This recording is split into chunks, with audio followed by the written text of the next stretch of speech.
Look at me.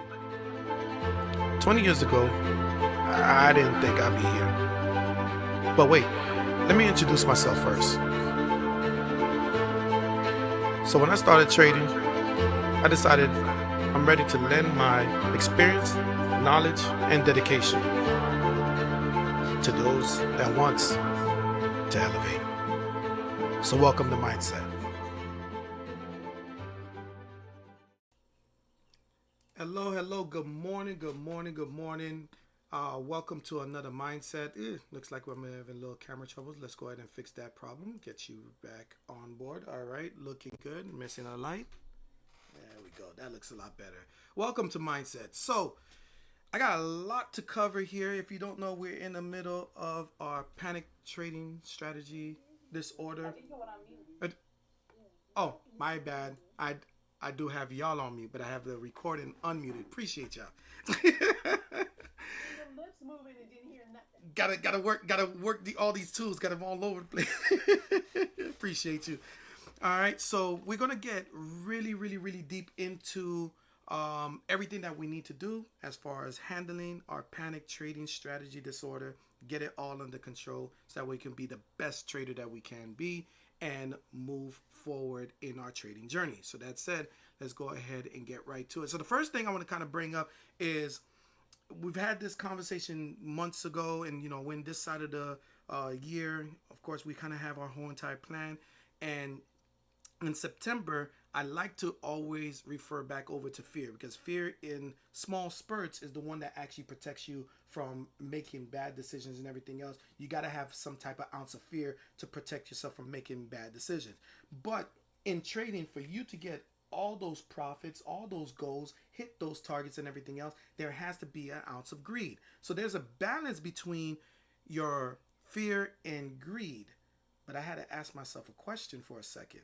I was like, we talk about this all the time. I was like, am I operating in fear and greed as I usually do, or have I evolved in some sense and form?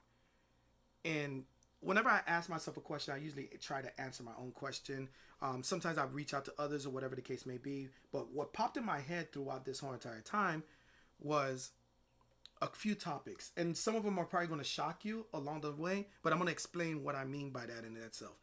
So one of them, let's talk about fear, right? One of the biggest things I feared was actually coaching, doing all of this mindset and everything else. I didn't think I was even capable of doing it. And sometimes I didn't know where I was going to land. I guess that's the word. It almost felt like I was free falling into this whole entire abyss that said, hey, if you fall into this, things will get better, almost like a black hole. And I just didn't know what was going to happen on the other side. And it was pulling me apart. And the fear that at the end of the day, not only can I, but I'm critical to myself. If anyone knows me, y'all, everybody in the community already knows me relatively well. But if you know me, I'm my biggest critic, and I'm also my biggest fan. I big myself up, and I can tear myself down relatively fast. And that's probably my able of getting into neutrality.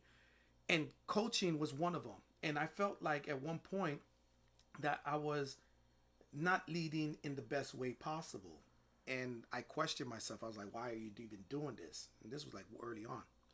And then it stemmed off where I finally got the coaching under control, but it felt like my trading had suffered because I was reaching certain pinnacles, but then I had fear of trading. There was times I didn't even want to trade.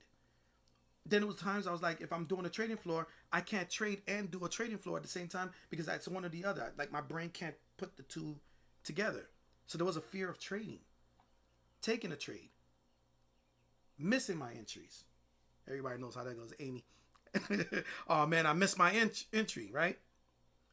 And then I had to ask myself another question. Well, if you were fearful of trading, if you're fearful of coaching, so what are you actually doing? And the funny thing about it, I do believe that I would not be successful in it. So I was actually afraid of me never being successful on either one. If anyone knows, and I did one mindset, I'm eclectic. My mind goes everywhere. when I started learning strategies, I learned Wyckoff, Elliott waves. I done fibs. I done chart patterns. I did everything in itself, right? But again, that goes to my nature because I always want to learn, but it turns me into jack of all trades, but not a master of none, and that was always my fear. So I was actually fear of success, fear of being so successful I fall into mediocrity, which is the craziest thing that probably comes into your head.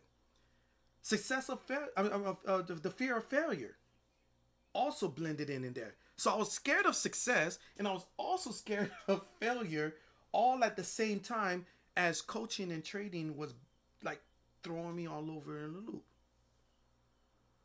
Then I started thinking, well, if this is all in your head, are you scared of disrespecting the market? Disrespecting the people that you teach? Disrespecting the trading floor? Disrespect all of this spinning in my head.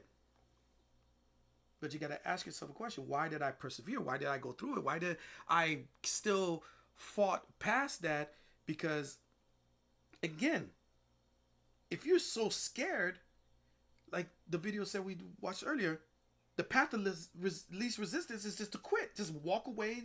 You know, you got a successful transportation business. You also consulted. You can do all these other things. Why are you attacking something that you just flat out can't do? And that's at that time.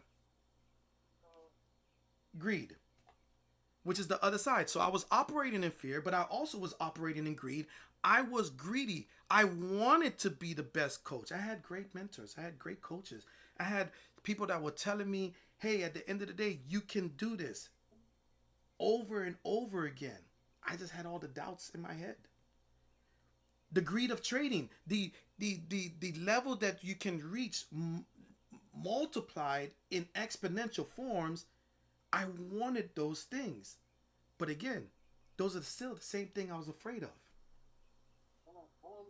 So how do you fight through the fear that you carry and the greed that you want?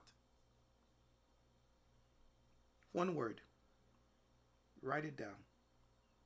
Resilience. The reason why I'm saying resilience erases the fear is because it adds objectivity. Fear is an emotion and greed is an emotion. And I tell y'all all the time, get out of your emotions. Your emotions won't care. The market don't care if you don't feel well. The market don't care if you have to provide something for your family. The market does not care if you didn't get enough sleep. It just doesn't. But if you're objectively driven and you know what your plan is and you're planning to go into the market and you're going to only take 20%, only take 30%. If you know you're capable to get to 1,000%, be happy that you're at 800%. How much of that 800% are you going to give back so that we can get to 1,000? Are you going to give up 250? 150? 50? That's objectively driven. But when you say, I'm not sure where it's going to go, but at the end of the day, I'm here to make money, then you might as well just go ahead and go back into your naivety where you started in trading.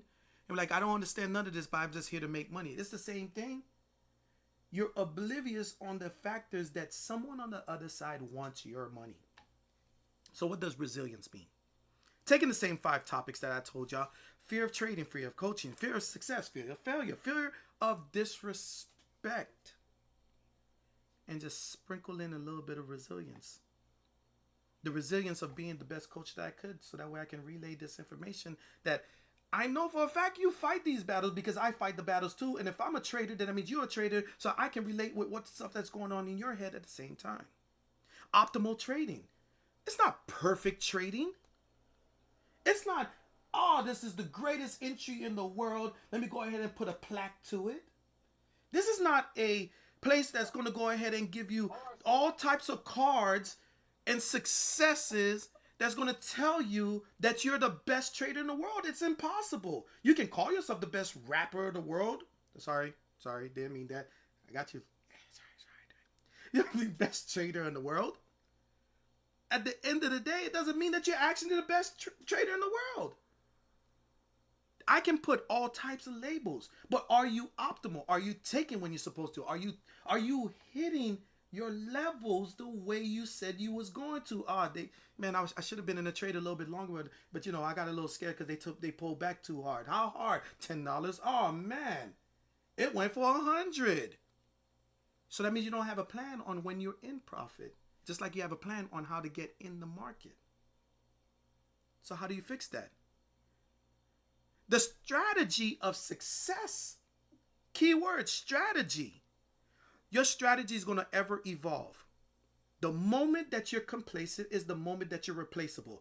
Everybody that was in the market in the 90s, they're not in the market today, not in the same effect. They might be just investors. They might be just putting their money, and they got like $5 million on all types of assets, and they just generate dividends, and they can live off of that because the money that they were generating when they were traders were the same amount of money that they're making on the dividends. Strategic. Accepting constructive failure because you will lose. But it's not the fact that you lost, it's when you lose, how you lose. Do you lose small?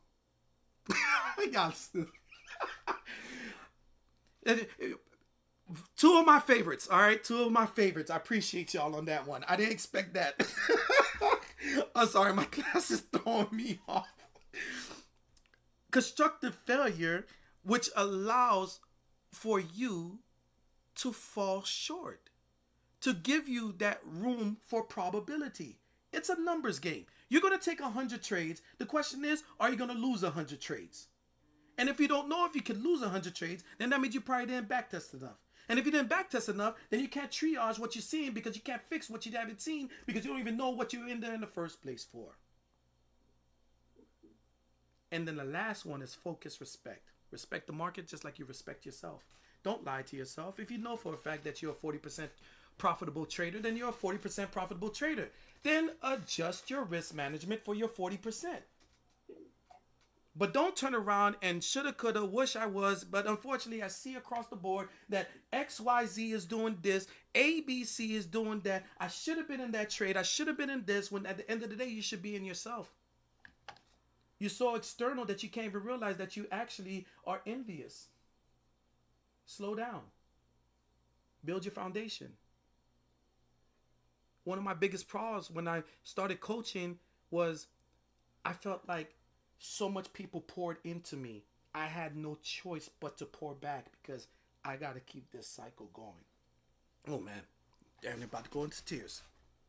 I go into trading floors and they're dropping. We did nutty plays. We did this and everything else. And I felt like I should not be siphoning from others. I should be giving also. How can I learn what they learn so I can help give again? The thing is, you're so into yourself that you're not realizing that you're outside of yourself because you're more worried about, if I had this, it'll make me so much better. But you're trying to become something that at the end of the day, you haven't even done the work to become. So, but you want to have that though. And we talk about this all the time. You got to first become that.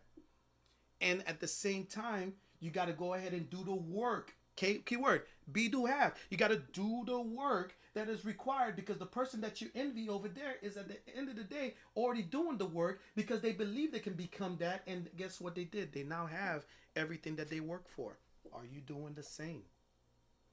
So I don't want to hear about fear and I don't want to hear about greed. I just want to hear about fear that I got out of this trade in profit because I knew for a fact that this could come back, and that fear triggered my objectivity and said for me to get out. You know when to get out. Oh, it came all the way back and I didn't even know. No, you ignored it.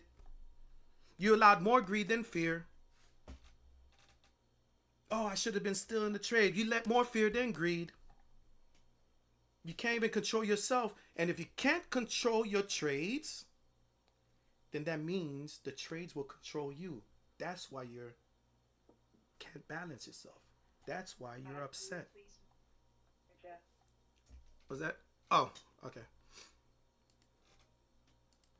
That's why you can't control yourself.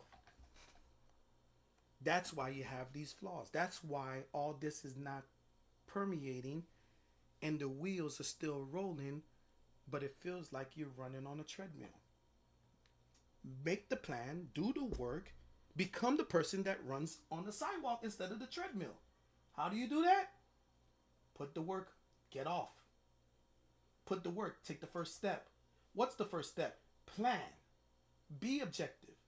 Don't let your feelings dictate your trades. In the moment that you do that, you don't have to worry about the PTSD, the panic trading strategy disorder. All right? That said, I gave y'all all. Don't forget to hit the like, subscribe, and the bell button. That way you can know that I'm online. And I'll bid y'all farewell. Thank you for Mindset.